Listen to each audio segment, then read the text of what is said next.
Let's begin with the ongoing pandemic that has cost our country so much. Senator Harris, the coronavirus is not under control. Over the past week, Johns Hopkins reports that 39 states have had more COVID cases over the past 7 days than in the week before. 9 states have set new records. Even if a vaccine is released soon, the next administration will face hard choices. What would a Biden administration do in January and February that a Trump administration wouldn't do? Would you impose new lockdowns for businesses and schools and hotspots? A federal mandate to wear masks? You have 2 minutes to respond without interruption. Thank you, Susan. Well, the American people have witnessed what is the greatest failure of any presidential administration in the history of our country. And here are the facts. 210,000 dead people in our country in just the last several months. Over 7 million people who have contracted this disease. 1 in 5 businesses closed. We're looking at frontline workers who have been treated like sacrificial workers. We are looking at over 30 million people who in the last several months had to file for unemployment. And here's the thing.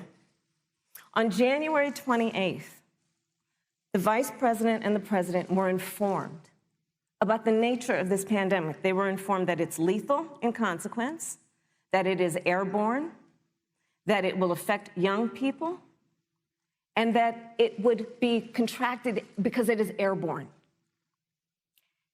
And they knew what was happening, and they didn't tell you. Can you imagine if you knew on January 28th, as opposed to March 13th, what they knew, what you might have done to prepare? They knew and they covered it up. The president said it was a hoax. They minimized the seriousness of it. The president said, you're on one side of his ledger if you wear a mask, you're on the other side of his ledger if you don't. And in spite of all of that, today they still don't have a plan. They still don't have a plan. Well, Joe Biden does. And our plan is about what we need to do around a national strategy for contact tracing, for testing, for administration of the vaccine, and making sure that it will be free for all. That is the plan that Joe Biden has and that I have, knowing that we have to get a hold of what has been going on, and we need to save our country. And Joe Biden is the best leader to do that. And frankly, this administration has forfeited their right to re-election based on this. Thank you, Senator Harris. Vice President Pence, more than 210,000 Americans have died of COVID-19 since February. The U.S. death toll as a percentage of our population is higher than that of almost every other wealthy nation on earth.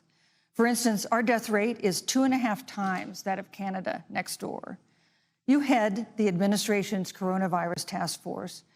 Why is the U.S. death toll as a percentage of our population higher than that of almost every other wealthy country? And you have 2 minutes to respond without interruption. Susan, thank you. And I want to thank the Commission and the University of Utah for hosting this event. And Senator Harris, it's a privilege to be on the stage with you. And our nation has gone through a very challenging time this year. But I want the American people to know that from the very first day, President Donald Trump has put the health of America first. Before, there were more than 5 cases in the United States, all people who had returned from China.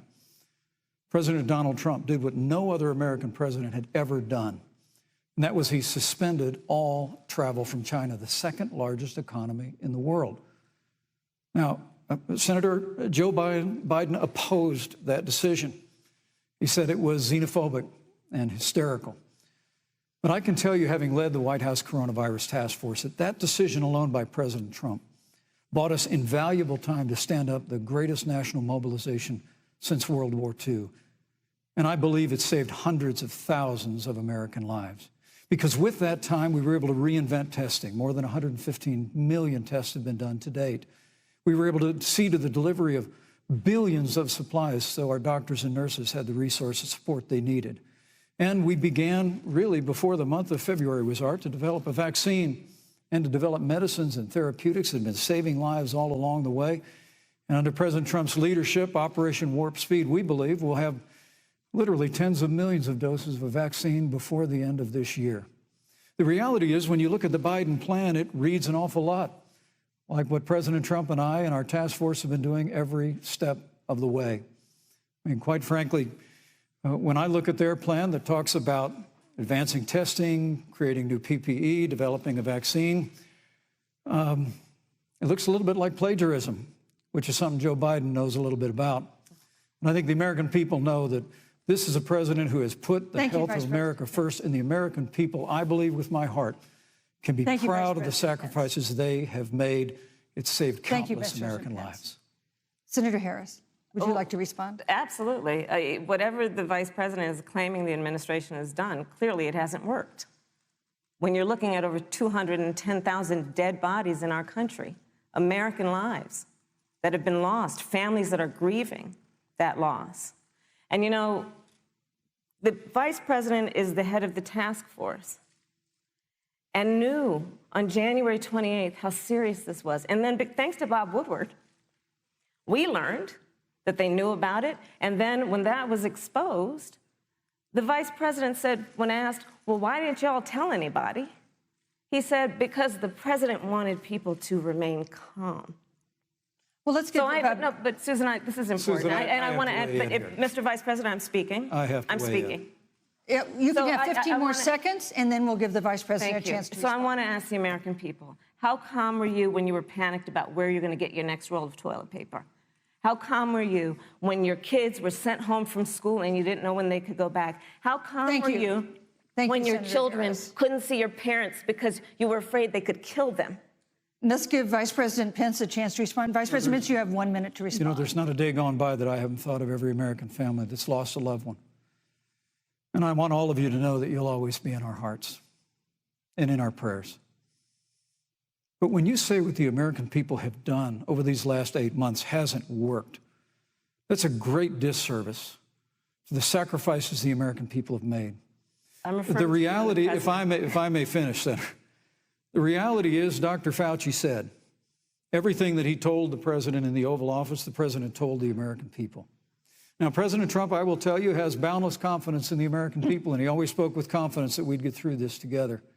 But when you say it hasn't worked, when Dr. Fauci and Dr. Birx and our medical experts came to us in the second week of March, they said if the president didn't take the unprecedented step of shutting down roughly half of the American economy, that we could lose 2.2 million Americans. Now, that's the reality. Thank you. They also said to us if we did everything right, Susan, we could still lose more than 200,000 Americans. Vice President now, one Pence, life lost is too many, Susan. But the American people, I believe, deserve credit for the sacrifices that they have made, putting the health of their family and their neighbors first, our doctors, our nurses, our first responders. Thank you, Vice President Pence. And I'm going to speak up on behalf of what the American people have done. Vice President Pence, you were in the front row in a Rose Garden event 11 days ago at what seems to have been a super spreader event for senior administration and congressional officials. No social distancing, few masks, and now a cluster of coronavirus cases among those who were there. How can you expect Americans to follow the administration's safety guidelines to protect themselves from COVID when you at the White House have not been doing so?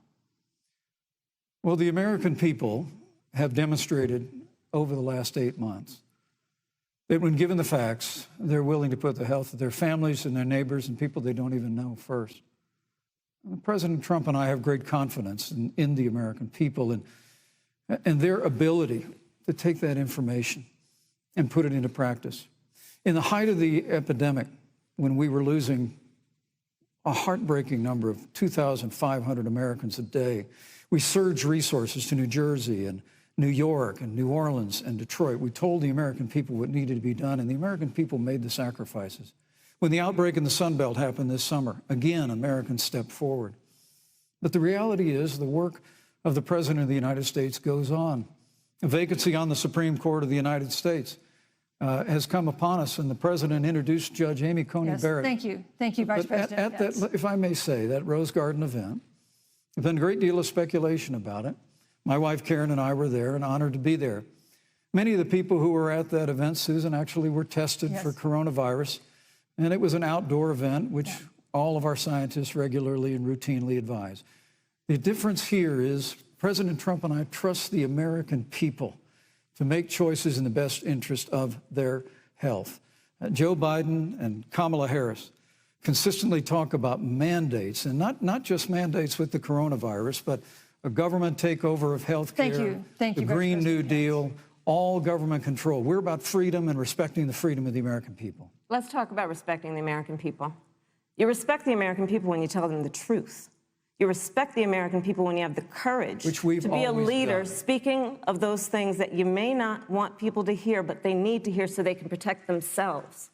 But this administration stood on information that if you had as a parent, if you had as a worker, knowing you didn't have enough money saved up, and now you're standing in a food line because of the ineptitude of an administration that was unwilling to speak the truth to the American people.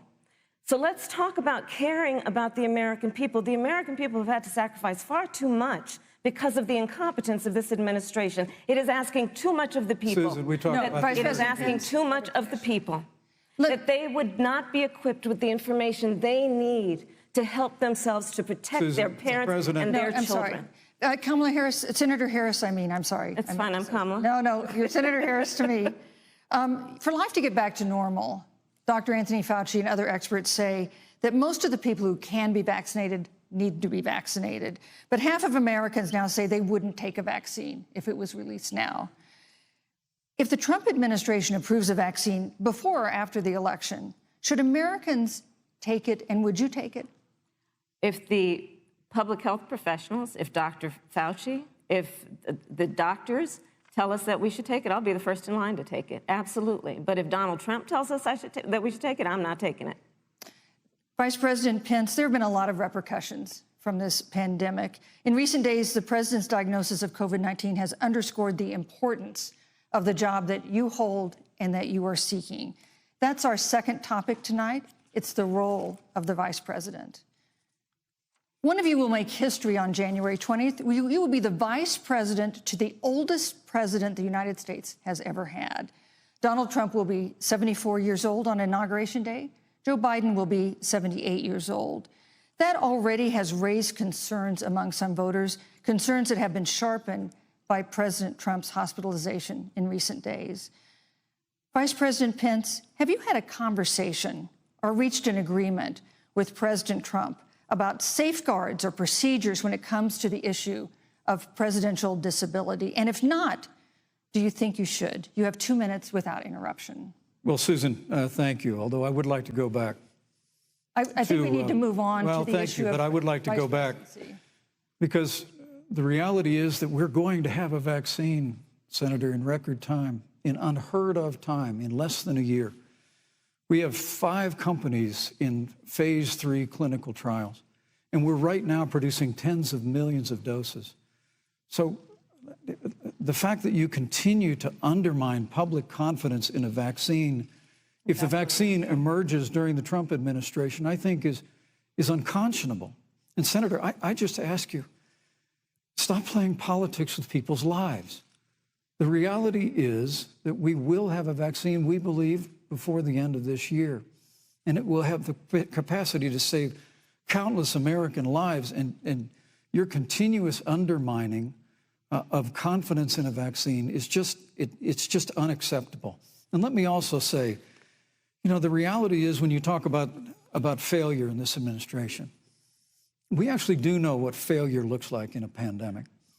It was 2009. The swine flu arrived in the United States. Thankfully, it ended up not being as lethal as the coronavirus. But before the end of the year, when Joe Biden was vice president of the United States, not 7.5 million people contracted the swine flu. 60 million Americans contracted the swine flu. If the swine flu had been as lethal as the coronavirus in 2009, when Joe Biden was vice president, we would have lost 2 million American lives. His own chief of staff, Ron Klain, would say last year that it was pure luck that they did, quote, everything possible wrong. And we learned from that. They left the strategic national stockpile empty. They left an empty and hollow plan, but we Thank still you, Vice learn President from it. Pence. And I think Vice the President American Pence, your time people, is I'm going up. to say again, can be Vice proud President Pence, I'm sorry, of your what time we is have up. done. And Senator, please Thank you, Vice stop President undermining Pence. confidence in a vaccine. Senator Harris, let me ask you the same question that I asked Sure. Vice President Pence, which is, have you had a conversation or reached an agreement with Vice President Biden about safeguards or procedures when it comes to the issue of presidential disability? And if not, and if you win the election next month, do you think you should? You have 2 minutes uninterrupted. So let me tell you, first of all, the day I got the call from Joe Biden, it was actually a Zoom call, asking me to serve with him on this ticket was probably one of the most memorable days of my life. I thought about my mother, who came to the United States at the age of 19, gave birth to me at the age of 25 at Kaiser Hospital in Oakland, California. And the thought that I'd be sitting here right now, I know would make her proud, and she must be looking down on this. Joe and I were raised in a very similar way. We were raised with values that are about hard work, about the value and the dignity of public service, and about the importance of fighting for the dignity of all people. And I think Joe asked me to serve with him because, I have a career that included being elected the first woman district attorney of San Francisco, where I created models of innovation for law enforcement in terms of reform of the criminal justice system. I was elected the first woman of color and black woman to be elected Attorney General of the state of California, where I ran the second largest Department of Justice in the United States, second only to the United States Department of Justice. And there I took on everything from transnational criminal organizations to the big banks that were taking advantage of homeowners, to for-profit colleges that were taking advantage of veterans. And then, of course, now I serve in the United States Senate as only the second black woman ever elected to the United States Senate. I serve on the Senate Intelligence Committee, where I've been in regular receipt of classified information about threats to our nation and hotspots around the world. I've traveled the world. I've met with our soldiers in war zones. And I think Joe has asked me to serve with him because he knows that we share a purpose which is about lifting up the American people. And after the 4 years that we have seen of Donald Trump unifying our country around our common values and principles. Thank you, Senator Harris. Neither President Trump nor Vice President Biden has released the sort of detailed health information that had become the modern norm until the 2016 election. And in recent days, President Trump's doctors have given misleading answers or refused to answer basic questions about his health. And my question to each of you in turn is this information voters deserve to know? Vice President Pence, would you like to go first? Well, Susan, thank you. And let me say, on behalf of the President and the First Lady, how moved we've all been by the outpouring of prayers and concern for the President. And I do believe it's emblematic of the prayers and the concern that have ushered forth for every American impacted by the coronavirus. But the care the President received at Walter Reed Hospital, the White House doctors, was exceptional. And the transparency that they practiced all along the way will continue. The American people have a right to know about the health and well-being of their president, and will continue to do that.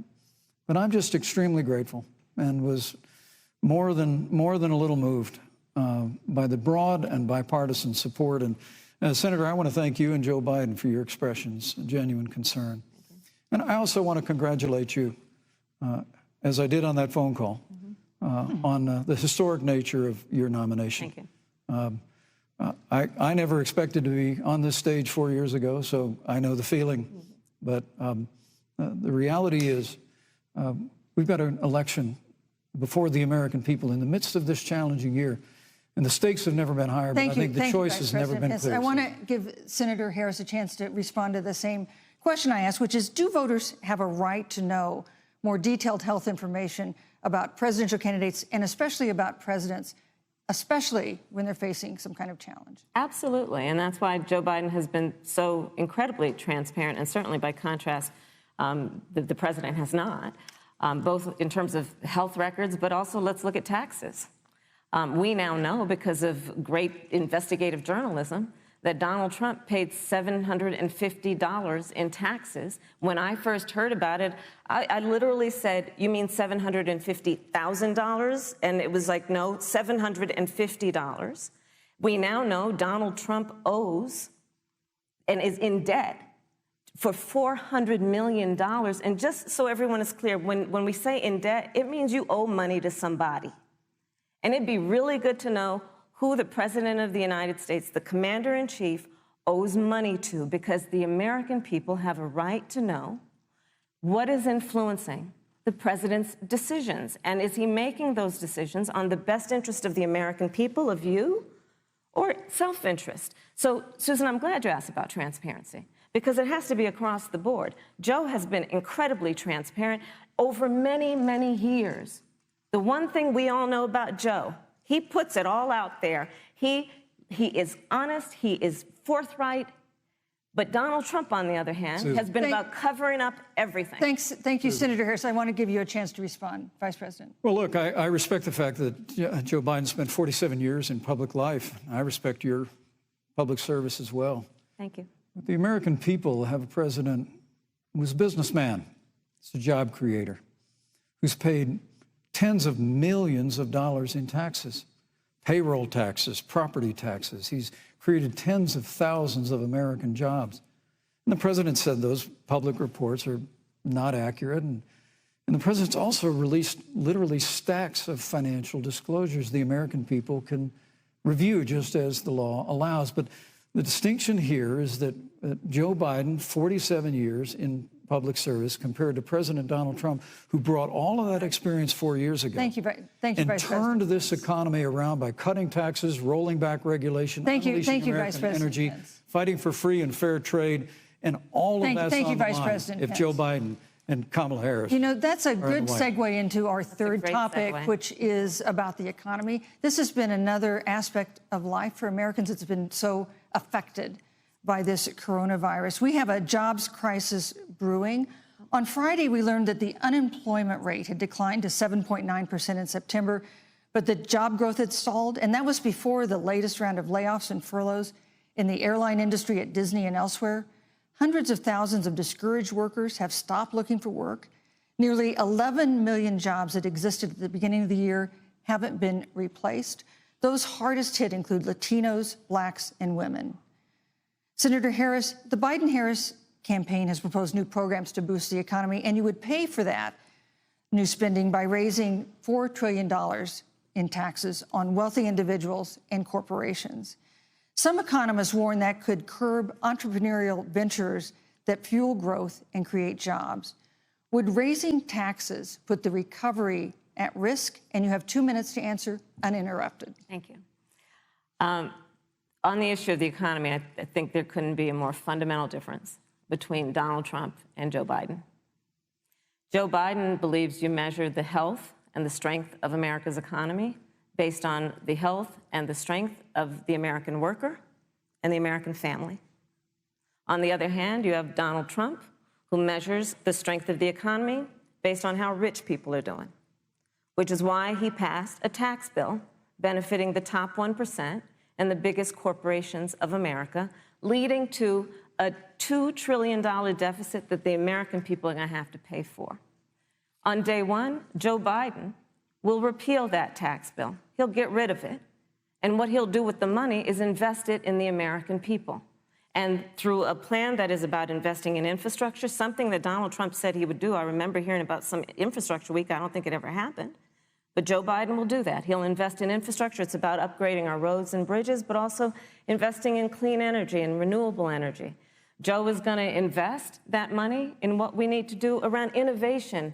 There was a time when our country believed in science and invested in research and development so that we were an innovation leader on the globe. Joe Biden will use that money to invest in education.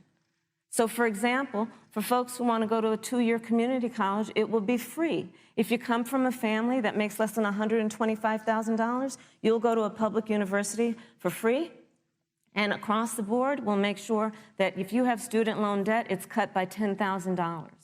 That's how Joe Biden thinks about the economy, which is it's about investing in the people of our country as opposed to passing a tax bill, which had the benefit of letting American corporations go offshore to do their business.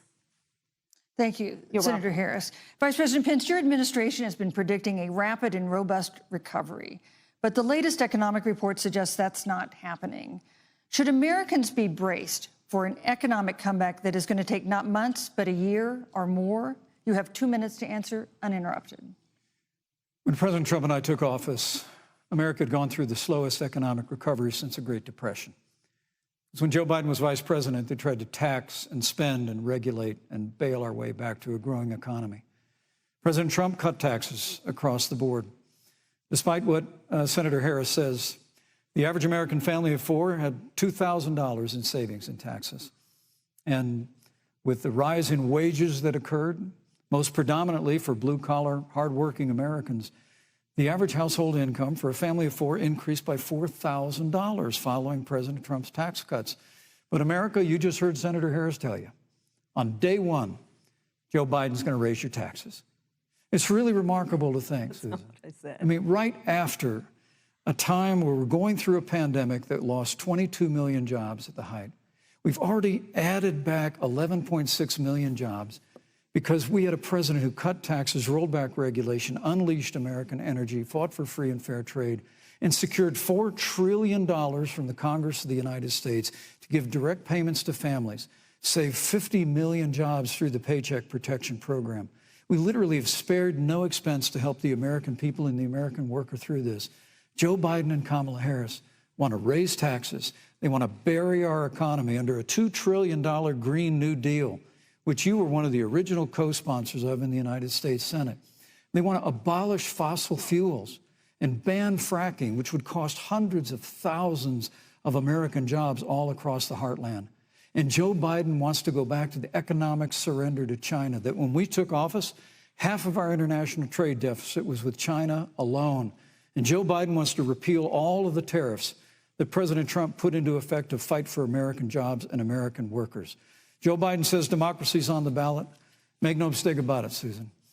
The American economy, the American comeback is on the ballot with 4 more years of growth and opportunity, 4 more years of President Donald Trump. 2021 is going to be the biggest economic year in the history of this country. Thank you, Vice President Pence. Senator Harris. Well, I mean, I thought we saw enough of it in last week's debate, but I think this is supposed to be a debate based on fact and truth. And the truth and the fact is Joe Biden has been very clear. He will not raise taxes on anybody who makes less than $400,000 a year. He said he's going to repeal the Trump tax cuts. Mr. Vice President, I'm speaking. Well, I'm speaking. It'd be important if you said the truth. Joe Biden said twice in the debate last week that he's going to repeal the Trump tax cuts. That was tax cuts that gave the average working family $2,000 in a tax break every single year. Senator, that is absolutely not true. Is he only going to repeal part of the Trump tax cuts? If you don't mind letting me finish, we can then have a conversation, okay? Please. Okay. Joe Biden will not raise taxes on anyone who makes less than $400,000 a year. He has been very clear about that. Joe Biden will not end fracking. He has been very clear about that. Joe Biden is the one who, during the Great Recession, was responsible for the Recovery Act that brought America back. And now the Trump-Pence administration wants to take credit when they rode the coattails of Joe Biden's success for the economy that they had at the beginning of their term. Of course, now the economy is a complete disaster. But Joe Biden, on the one hand, did that. On the other hand, you have Donald Trump, who has reigned over a recession that is being compared to the Great Depression. On the one hand, you have Joe Biden, who was responsible with President Barack Obama for the Affordable Care Act, which brought health care to over 20 million Americans and protected people with pre-existing conditions. And what it also did is it saved those families who otherwise were going bankrupt because of hospital bills they could not afford. On the other hand, you have Donald Trump, who's in court right now, trying to get rid of the Affordable Care Act, which means that you will lose protections if you have pre-existing conditions. And this is very important, Susan. Yes, and it's but we need to give Vice President. I'd just like to, he interrupted me, and I'd like to just finish, please.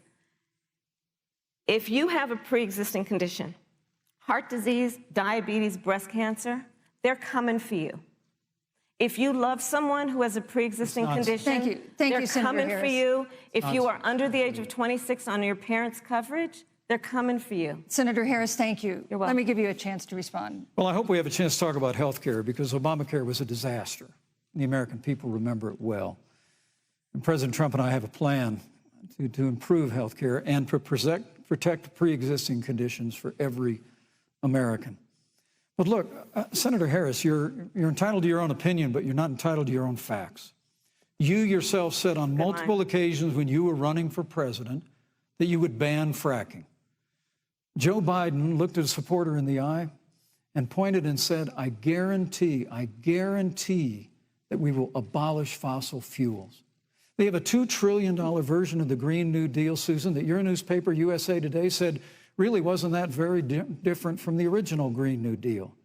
More taxes, more regulation, banning fracking, abolishing fossil fuel, crushing American energy, and economic surrender to China is a prescription for economic decline. President Trump and I will keep America growing. The V-shaped recovery that's underway right now will continue with 4 more years of President Donald Trump in the White House. Thank you very, very much, Vice President Pence. Once again, you've provided the perfect segue to a new topic, which is climate change. And Vice President Pence, I'd like to pose the first question to you. This year, we've seen record-setting hurricanes in the South. Another one, Hurricane Delta, is now threatening the Gulf. And we have seen record-setting wildfires in the West. Do you believe, as the scientific community has concluded, that man-made climate change has made wildfires bigger, hotter, and more deadly, and have made hurricanes wetter, slower, and more damaging? You have 2 minutes uninterrupted. Thank you, Susan. Well, first, I'm very proud of our record on the environment and on conservation. According to all of the best estimates, our air and land are cleaner than any time ever recorded. And our water is among the cleanest in the world. And just a little while ago, the President signed the Outdoors Act. It's the largest investment in our public lands and public parks in 100 years. So President Trump has made a commitment to conservation and to the environment. Now, with regard to climate change, the climate is changing. But the issue is, what's the cause and what do we do about it? President Trump has made it clear that we're going to continue to listen to the science. Now, Joe Biden and Kamala Harris would put us back in the Paris Climate Accord. They'd impose the Green New Deal, which would crush American energy, would increase the energy costs of American families in their homes, and literally would crush American jobs. And President Trump and I believe that the progress that we have made in a cleaner environment has been happening precisely because we have a strong free market economy. You know, what's remarkable is the United States has reduced CO2 more than the countries that are still in the Paris Climate Accord, but we've done it through innovation, and we've done it through natural gas and fracking, which, Senator, the American people can go look at the record. I know Joe Biden says otherwise now, as you do, but the both of you repeatedly committed to abolishing fossil fuel and banning fracking. And so by creating the kind of American innovation, we're actually steering toward a stronger and better environment. With regard to wildfires, President Trump and I believe that forest management has to be front and center, and even Governor Gavin Newsom from your state has agreed we've got to work on forest management. And with regard to hurricanes, the National Oceanic Administration tells us that actually as difficult as they are, Thank you, Vice President. There are no more hurricanes today than there were 100 years ago. Thank you. But many of the climate alarmists use hurricanes and wildfires to try and sell their bill of goods of a Green New Deal. And President Trump and I are going to always put American jobs and American workers first. Senator Harris, as the Vice President mentioned, you co-sponsored the Green New Deal in Congress. But Vice President Biden said in last week's debate that he does not support the Green New Deal. But if you look at the Biden-Harris campaign website, it describes the Green New Deal as a crucial framework. What exactly would be the stance of a Biden-Harris administration toward the Green New Deal? You have 2 minutes uninterrupted.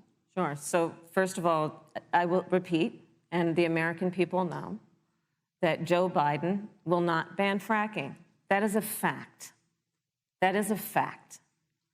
I will repeat that Joe Biden has been very clear that he thinks about growing jobs, which is why he will not increase taxes for anyone who makes less than $400,000 a year. Joe Biden's economic plan, Moody's, which is a reputable Wall Street firm, has said will create 7 million more jobs than Donald Trump's. And part of those jobs that will be created by Joe Biden are going to be about clean energy and renewable energy. Because you see, Joe understands that the west coast of our country is burning, including my home state of California. Joe sees what is happening on the Gulf states, which are being battered by storms. Joe has seen and talked with the farmers in Iowa, whose entire crops have been destroyed because of floods. And so Joe believes, again, in science. I'll tell you something, Susan. I served, when I first got to the Senate, on the committee that's responsible for the environment. Do you know this administration took the word science off the website and then took the phrase climate change off the website? We have seen a pattern with this administration, which is they don't believe in science. And Joe's plan is about saying we're going to deal with it, but we're also going to create jobs. Donald Trump, when asked about the wildfires in California, and the question was, you know, the science is telling us this, you know what Donald Trump said? Science doesn't know.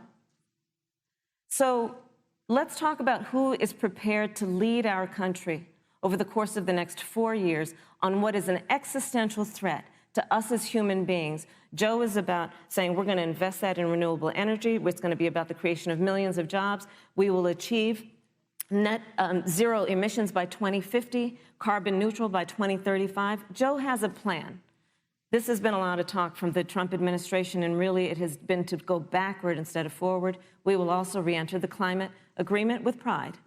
Senator Harris just said that climate change is an existential threat. Vice President Pence, do you believe that climate change poses an existential threat? As I said, Susan, the climate is changing. We'll follow the science.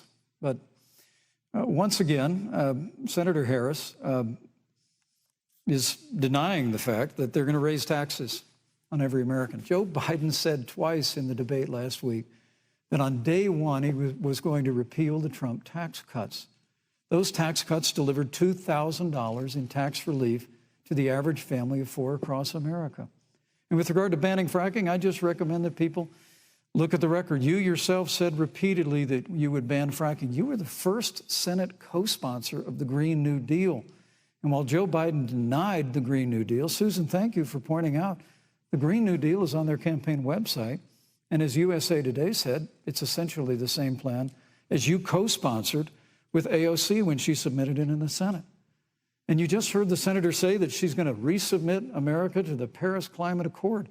Look, the American people have always cherished our environment. We'll continue to cherish it. We've made great progress reducing CO2 emissions through American innovation and the development of natural gas through fracking. We don't need a massive $2 trillion Green New Deal that would impose all new mandates on American businesses and American families. Thank you. Joe Biden wants us to retrofit 4 million American business buildings. It makes no sense. It will cost jobs. President Trump is going to put America first. He's going to put jobs first, and we're going to take care of our environment and follow the science. Thank you, you know, on the issue of jobs, Senator Harris, let's talk about that. The vice president earlier referred to, as part of what he thinks is an accomplishment, the president's trade war with China. You lost that trade war. You lost it.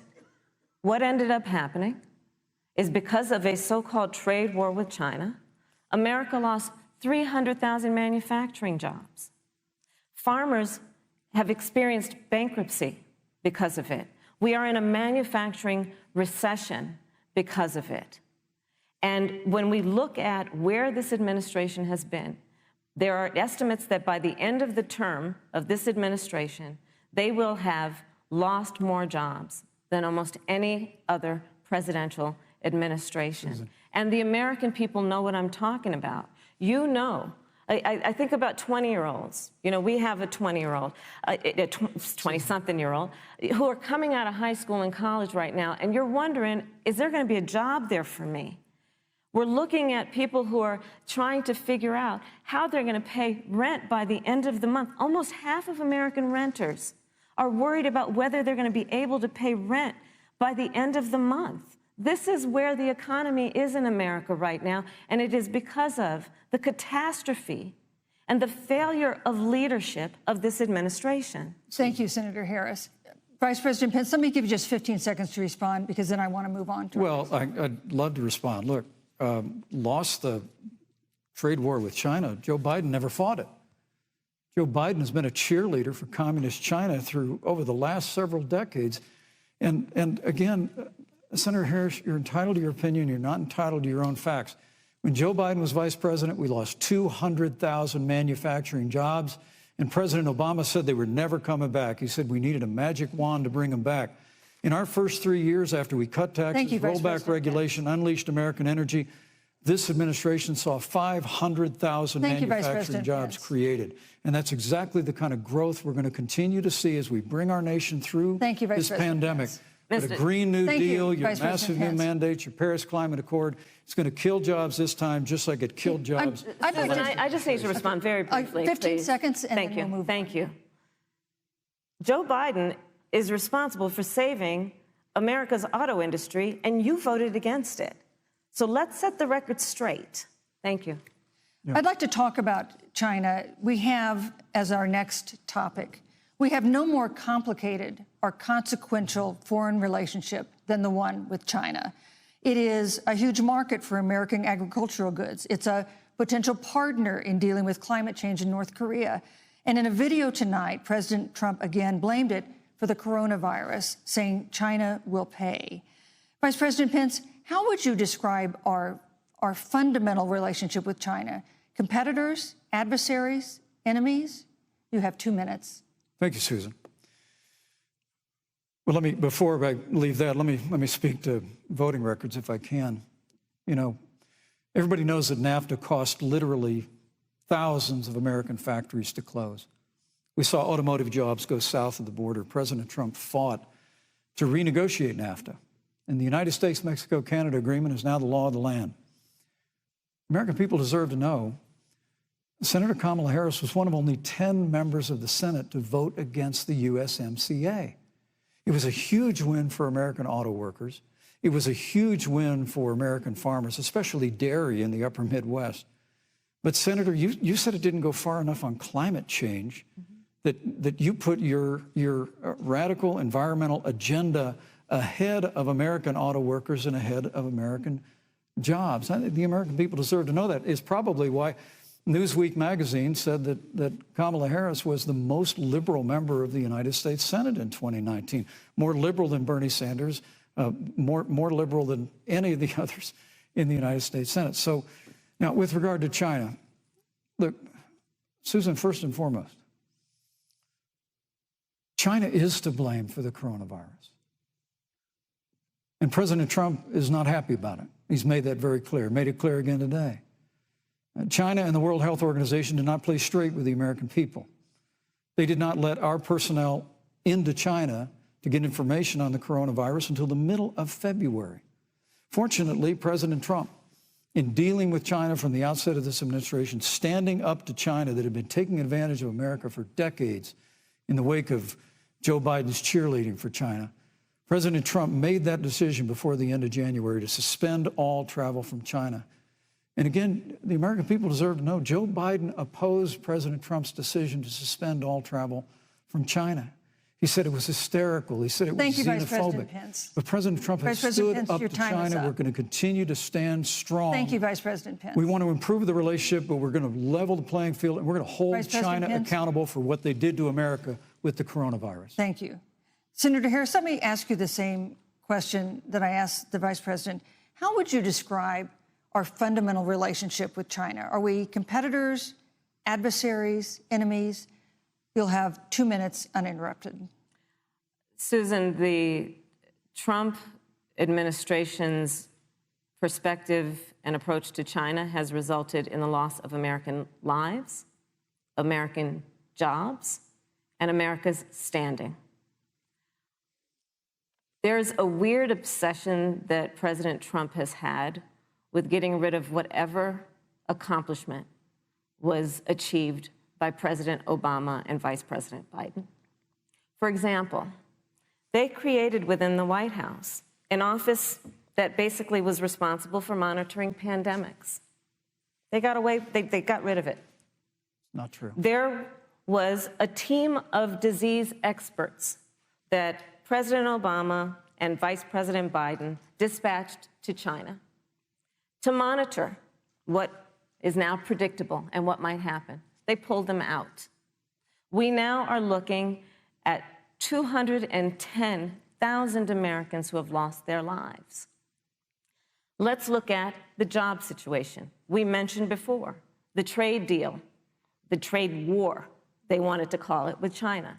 It resulted in the loss of over 300 manufacturing jobs and a manufacturing recession, and the American consumer paying thousands of dollars more for goods because of that failed war that they called it. Then let's talk about standing. Pew, a reputable research firm, has done an analysis that shows that leaders of all of our formerly allied countries have now decided that they hold in greater esteem and respect Xi Jinping, the head of the Chinese Communist Party, than they do Donald Trump, the President of the United States, the Commander-in-Chief of the United States. This is where we are today because of a failure of leadership by this administration. Senator Harris, we've seen changes in the role of the United States in terms of global leadership over the past 4 years. And of course, times do change. What's your definition? We've seen strains with China, of course, as the Vice President mentioned. We've seen strains with our traditional allies in NATO and elsewhere. What is your definition of the role of American leadership in 2020? So, you know, Joe is, I love talking with Joe about a lot of these issues. And, you know, Joe, I think he said it quite well. He says, you know, foreign policy, it might sound complicated, but really it's relationships. So just think about it as relationships. And so we know this in our personal and professional relationships. You got to keep your word to your friends. Got to be loyal to your friends. People who've stood with you, got to stand with them. You got to know who your adversaries are and keep them in check. But what we have seen with Donald Trump is that he has betrayed our friends and embraced dictators around the world. Let's take, for example, Russia. So, Russia, I serve on the Intelligence Committee of the United States Senate. America's intelligence community told us Russia interfered in the election of the President of the United States in 2016 and is playing in 2020. Christopher Wray, the director of the FBI, said the same. But Donald Trump, the Commander-in-Chief of the United States of America, prefers to take the word of Vladimir Putin over the word of the American intelligence community. You look at our friends at NATO. He's walked away from agreements. You can look at the Iran nuclear deal, which now has put us in a position where we are less safe because they are building up what might end up being a significant nuclear arsenal. We were in that deal, guys. We were in the Iran nuclear deal with friends, with allies around the country. And because of Donald Trump's unilateral approach to foreign policy, coupled with his isolationism, he pulled us out and has made America less safe. So, Susan, it's about relationships. And the thing that has always been part of the strength of our nation, in addition to our great military, has been that we keep our word. But Donald Trump doesn't understand that because he doesn't understand what it means to be honest. Thank you, Senator Harris. Vice President Pence, let me give you a chance to respond. Well, thank you. Well, President Trump kept his word when we moved the American embassy to Jerusalem, the capital of the state of Israel. When Joe Biden was vice president, they promised to do that, and they never did. We've stood strong with our allies, but we've been demanding. NATO is now contributing more to our common defense than ever before, thanks to President Trump's leadership. We've strengthened our alliances across the Asia-Pacific And we've stood strong against those who would do us harm. You know, when President Trump came into office, ISIS had captured an area of the Middle East the size of Pennsylvania. But President Trump unleashed the American military, and our armed forces destroyed the ISIS caliphate and took down their leader, al-Baghdadi, without one American casualty. Al-Baghdadi was responsible for the death of thousands. But notably, America's hearts today are with the family of Kayla Mueller, her parents of which are here with us tonight in Salt Lake City. Today, 2 of the ISIS killers responsible for Kayla Mueller's murder were brought to justice in the United States. Jihadi John was killed on the battlefield along with the other Beetle. The reality is that when Joe Biden was vice president, we had an opportunity to save Kayla Mueller.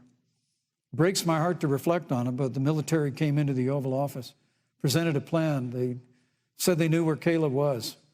Baghdadi had held her for 18 months, abused her mercilessly before they killed her. But when Joe Biden was vice president, they hesitated for a month. And when armed forces finally went in, it was clear she'd been moved 2 days earlier. And her family says with a heart that broke the heart of every American that if President Donald Trump had been president, they believe Kayla would be alive today. Thank you, Vice Look, President. we destroyed the ISIS caliphate.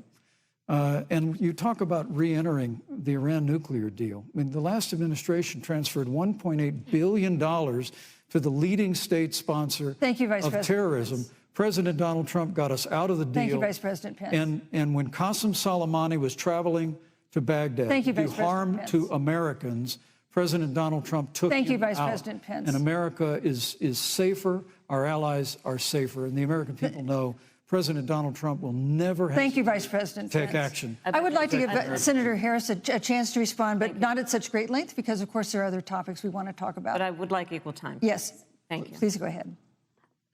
First of all, to the Mueller family, I know about your daughter's case, and I'm so sorry. I'm so sorry. What happened to her is awful, and it should have never happened. And I know Joe feels the same way. And I know that President Obama feels the same way. But you mentioned Soleimani. Let's start there.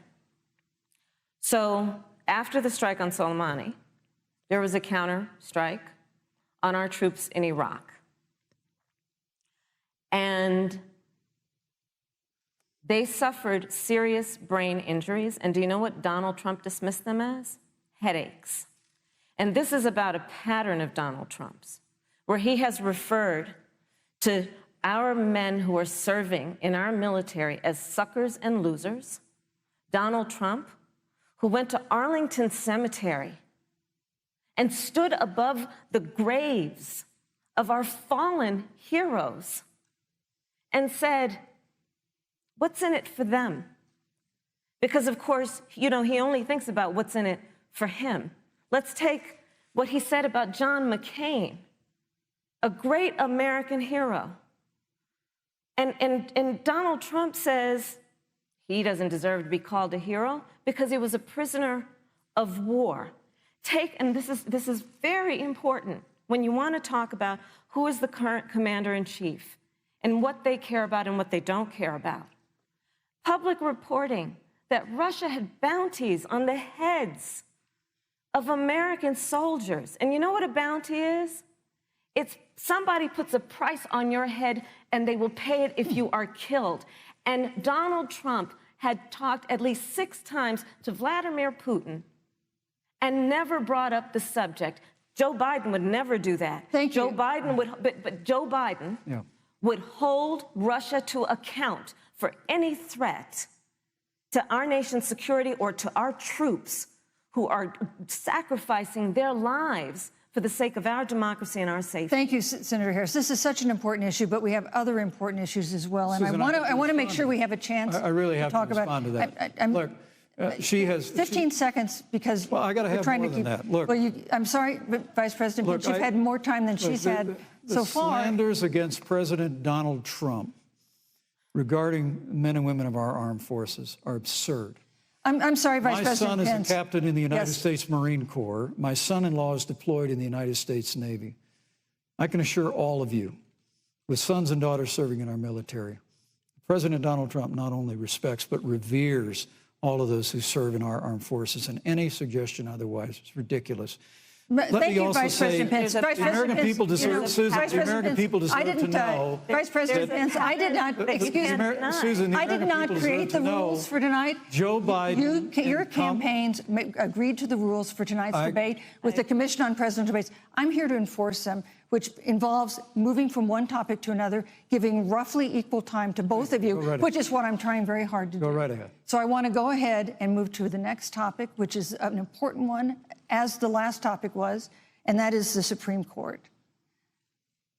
On Monday, the Senate Judiciary Committee is scheduled to open hearings on Amy Coney Barrett's nomination to the Supreme Court. Senator Harris, you'll be there as a member of the committee. Yes.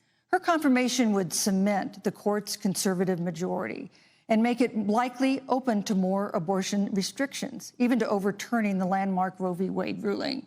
Access to abortion would then be up to the states. Vice President Pence, you're the former governor of Indiana. If Roe v. Wade is overturned, what would you want Indiana to do? Would you want your home state to ban all abortions? You have 2 minutes, uninterrupted. Well, thank you for the question, but I'll use a little bit of my time to respond to that very important issue before. The American people deserve to know Qasem Soleimani, the Iranian general, was responsible for the death of hundreds of American service members.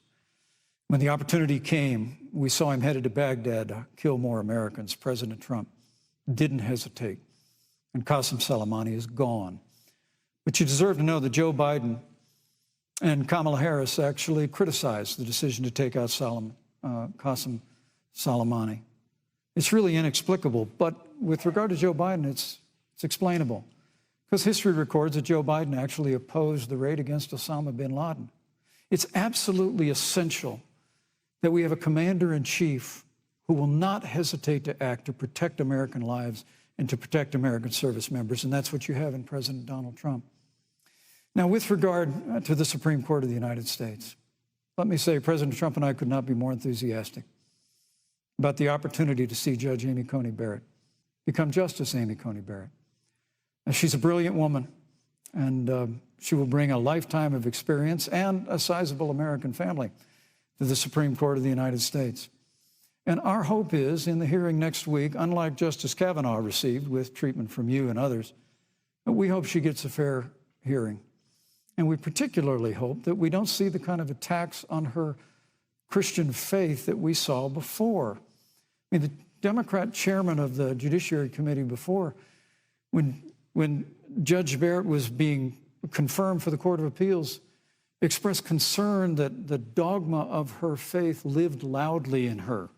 Dick Durbin of Illinois said that it was a concern. Senator, I know one of our judicial nominees you actually attacked because they were a member of the Catholic Knights of Columbus, just because the Knights of Columbus holds pro-life views and Thank you. views. Thank you, Vice President Pence. So Your time my hope is up. that when the hearing takes place, Thank you, Vice President Pence. that Judge Amy Coney Barrett will be respected, Thank you, treated Vice President respectfully, Pence. voted and confirmed Thank to the you. Supreme Court of the United States. Senator Harris, you're the senator from and former Attorney General of California. So let me ask you a parallel question to the one I posed to the Vice President.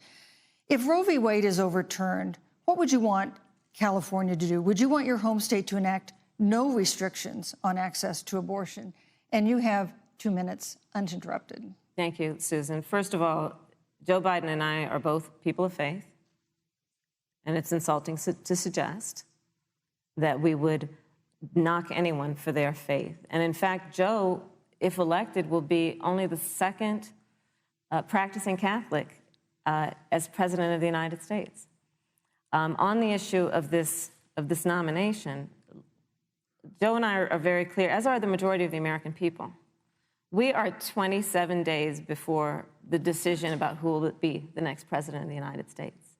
And, you know, before, when this conversation has come up, you know, it's been about election year or election time.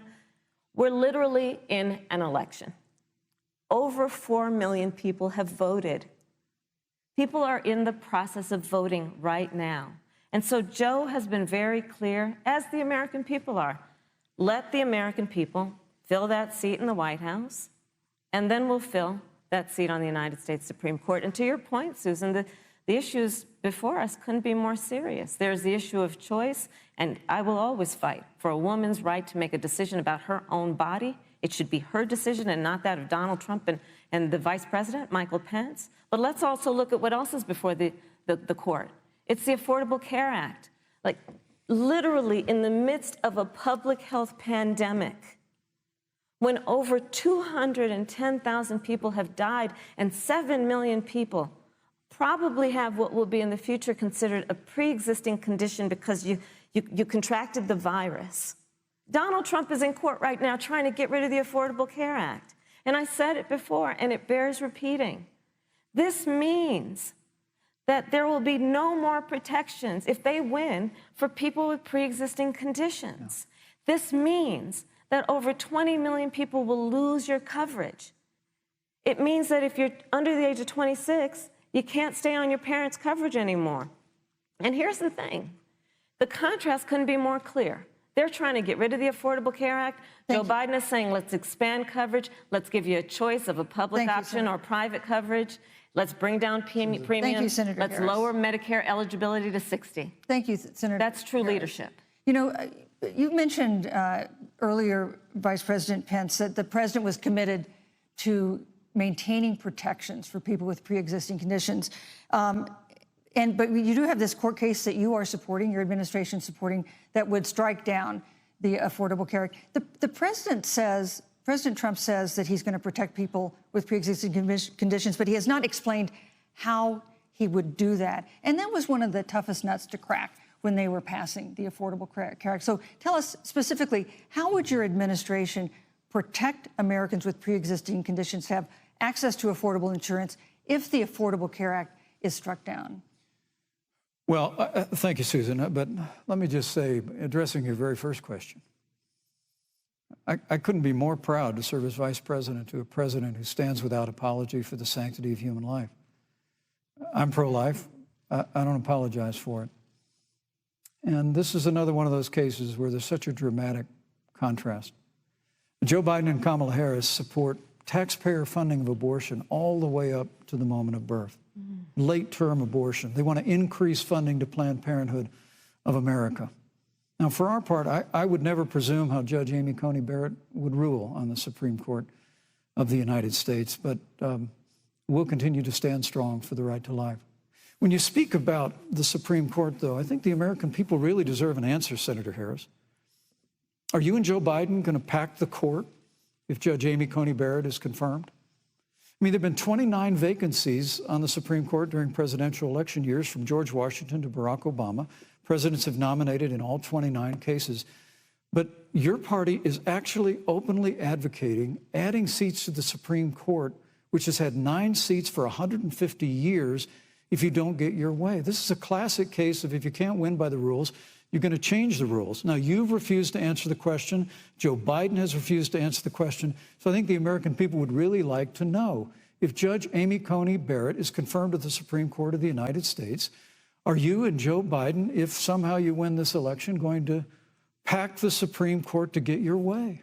I'm so glad we went through a little history lesson. Let's do that a little more. In 1864... Well, I'd like you to answer the question. No, Mr. Vice President, I'm speaking. I'm speaking. Okay.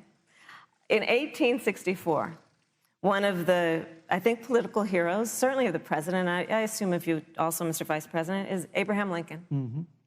Abraham Lincoln was up for re-election, and it was 27 days before the election, and a seat became open on the United States Supreme Court. Abraham Lincoln's party was in charge not only of the White House, but the Senate. But Honest Abe said it's not the right thing to do. The American people deserve to make the decision about who will be the next president of the United States, and then that person can select who will serve for a lifetime on the highest court of our land. And so Joe and I are very clear. The American people are voting right now, and it should be their decision about who will serve on this most important body for a lifetime. Thank you, And Senator the Harris. people, Susan, are voting right now. They'd like to know if you and Joe Biden are going to pack the Supreme Court if you don't get your way in this nomination. Let's talk about packing. You once Come again on. gave a non-answer. Joe Biden gave a non-answer. Trying to answer you the now. American people deserve a straight answer. And if you haven't figured it out yet, the straight answer is they are going to pack the Supreme Court if they somehow win this election. Men and Mr. women, Vice President, I got to I tell you, think people across this country, if you cherish our Supreme Court, if you cherish the separation of powers, you need to reject the Biden-Harris ticket. Come November the 3rd, re-elect President Donald Trump, and we'll stand by that separation of powers in a 9-seat Supreme Court. Yeah, let's talk about packing the court then. Let's talk about the Please. fact. Yeah, I'm about to. So the Trump-Pence administration has been, because I sit on the Senate Judiciary Committee, Susan, as you mentioned, and I've witnessed the appointments for lifetime appointments to the federal courts, district courts, courts of appeal. People who are purely ideological, people who have been reviewed by legal professional organizations and found to have been not competent, are substandard. And do you know that of the 50 people who President Trump appointed to the Court of Appeals for lifetime appointments, not one is black? This is what they've been doing. You want to talk about packing a court? Let's have that discussion. All right, thank you. Thank you, Senator. Let's go on and talk about the issue of racial justice. I just want the record to reflect she never answered the question. So I think the American people, maybe you. in the next debate, Joe Biden will answer the question, Thank you. but I think Thank the you. American people know the answer. Thank you, Vice President. In March, Breonna Taylor, a 26-year-old emergency room technician in Louisville, was shot and killed after police officers executing a search warrant in a narcotics investigation broke into her apartment. The police said they identified themselves. Taylor's boyfriend said he didn't hear them do that. He used a gun registered to him to fire a shot, which wounded an officer.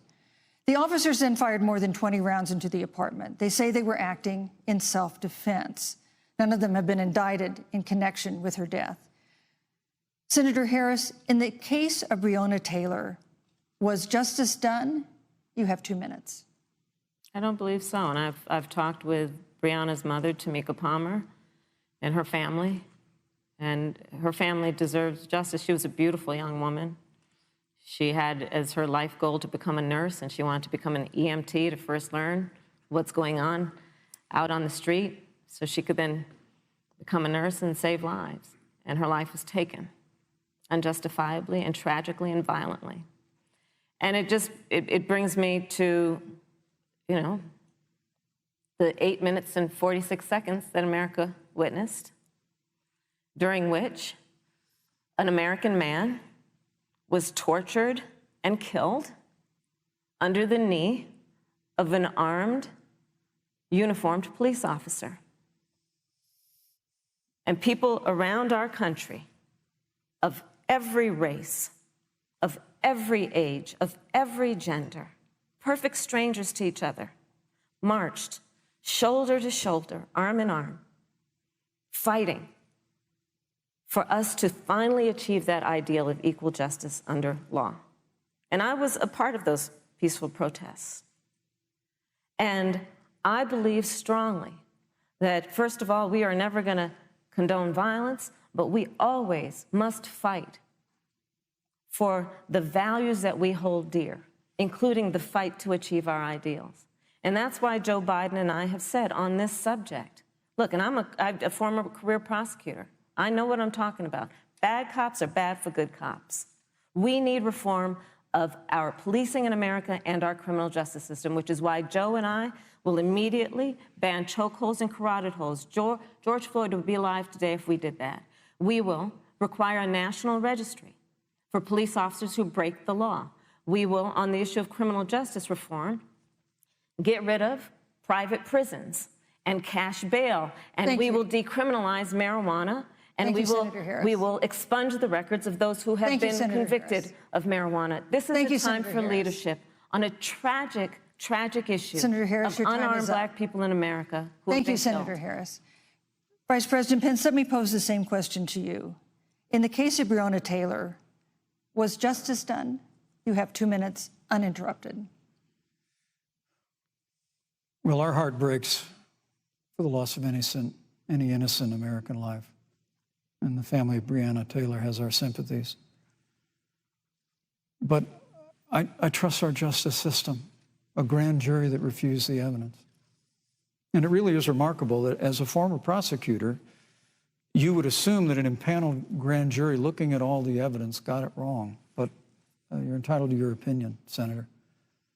I think, look, and with regard to George Floyd, there's no excuse for what happened to George Floyd. And justice will be served. But there's also no excuse for the rioting and looting that followed. I mean, it really is astonishing. Flora Westbrook is with us here tonight in Salt Lake City.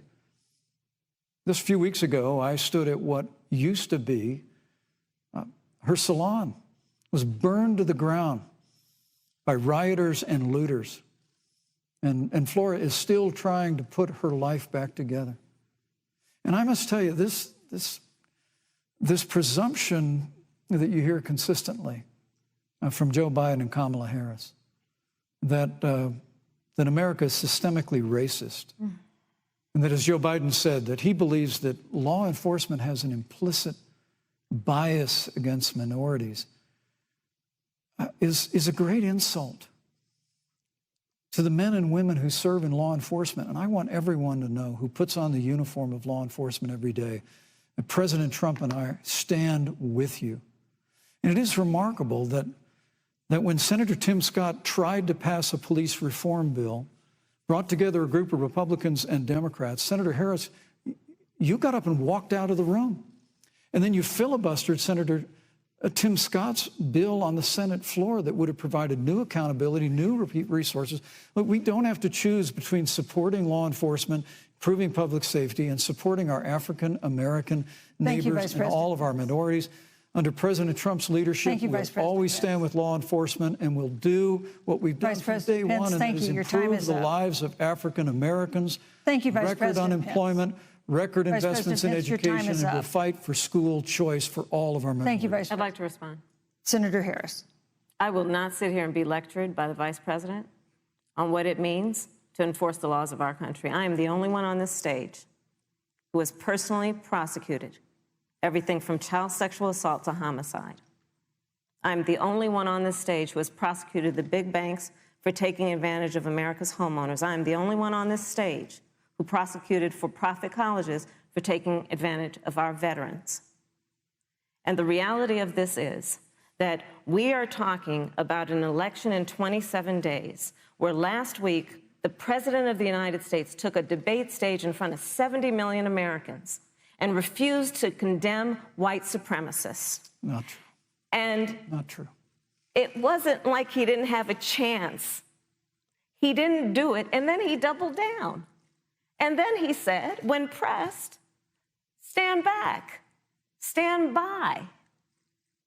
And this is a part of a pattern of Donald Trump's.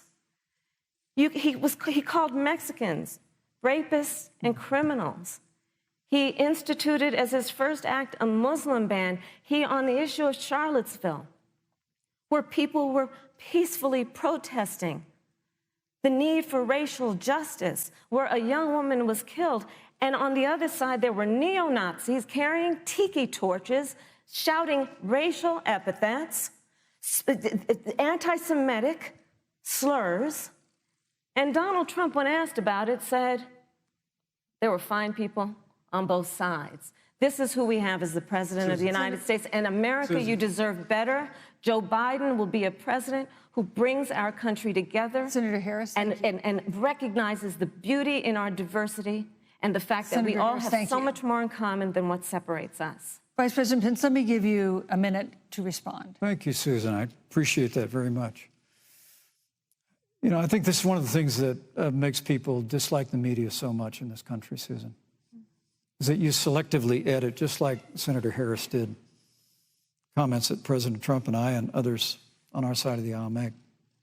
I mean, Senator Harris conveniently omitted, after the president made comments about people on either side of the debate over monuments, he condemned the KKK, neo-Nazis, and white supremacists, and has done so repeatedly.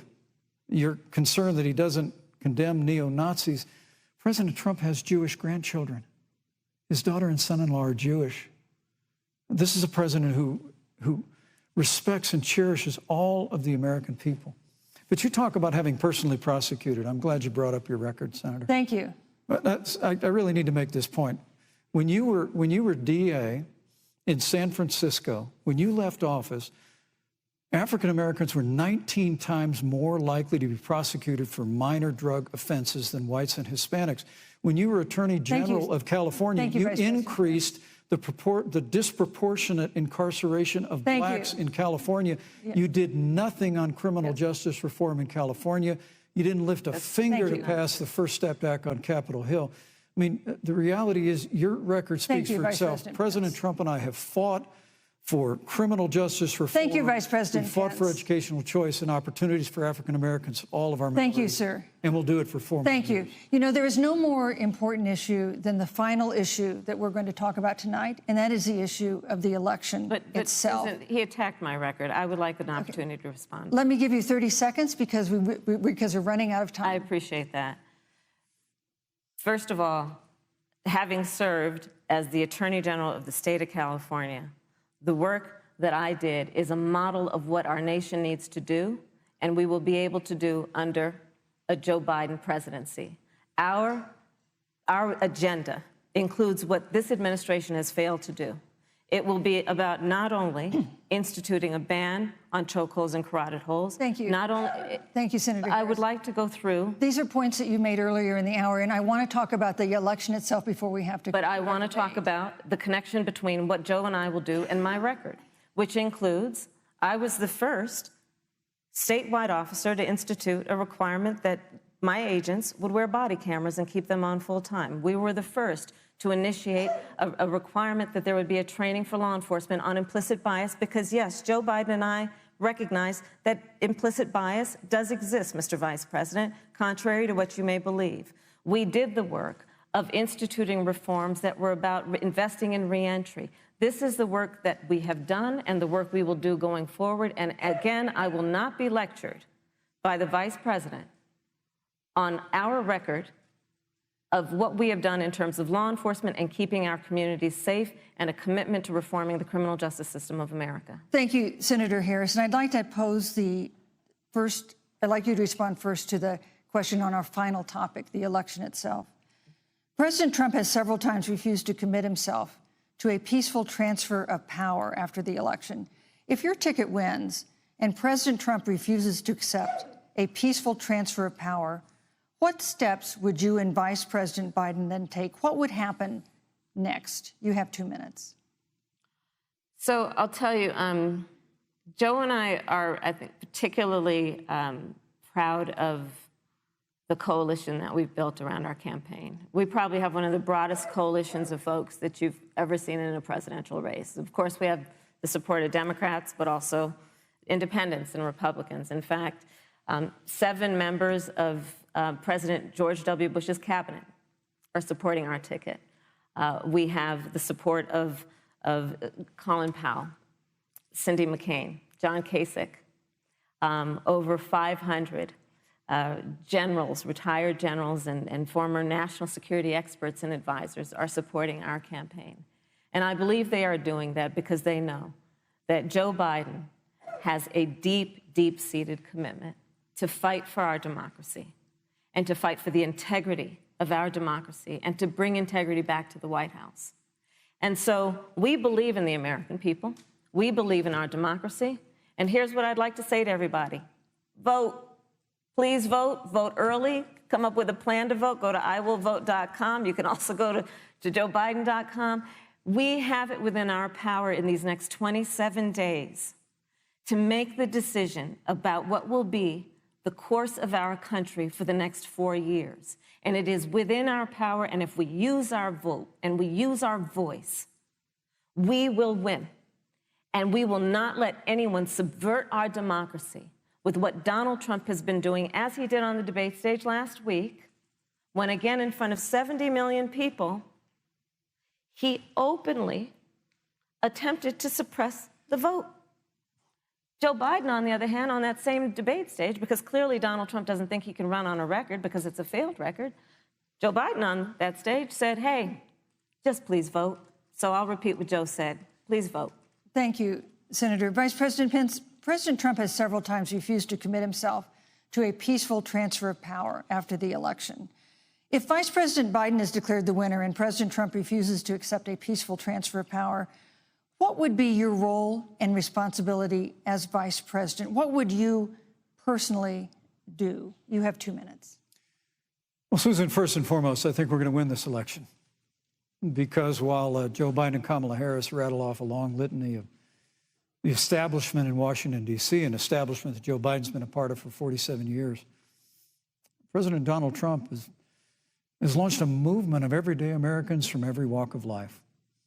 And I have every confidence that those same Americans that delivered that historic victory in 2016, they see this president's record where we rebuild our military, we revived our economy through tax cuts and rolling back regulation, fighting for fair trade, unleashing American energy. We appointed conservatives to our federal courts at every level. And we stood with the men and women of law enforcement every single day. And I think that movement of Americans has only grown stronger in the last 4 years. But when you talk about accepting the outcome of the election, I must tell you, Senator, your party has spent the last 3.5 years trying to overturn the results of the last election. It's amazing. When Joe Biden was vice president of the United States, the FBI actually spied on President Trump and my campaign. I mean, there were documents released this week that the CIA actually made a referral to the FBI documenting that those allegations were coming from the Hillary Clinton campaign. And of course, we've all seen the avalanche, what you put the country through for the better part of 3 years, until it was found that there was no obstruction, no collusion, case closed.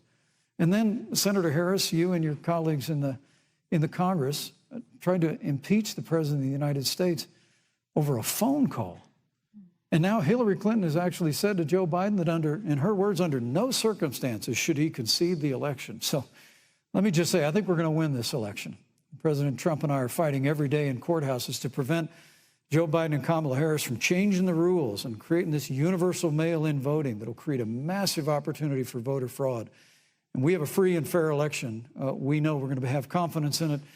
And I believe in all my heart that President Donald Trump's going to be reelected for 4 more years. You know, I've written all the questions that I've asked tonight, but for the final question of the debate, I'd like to read a question that someone else wrote.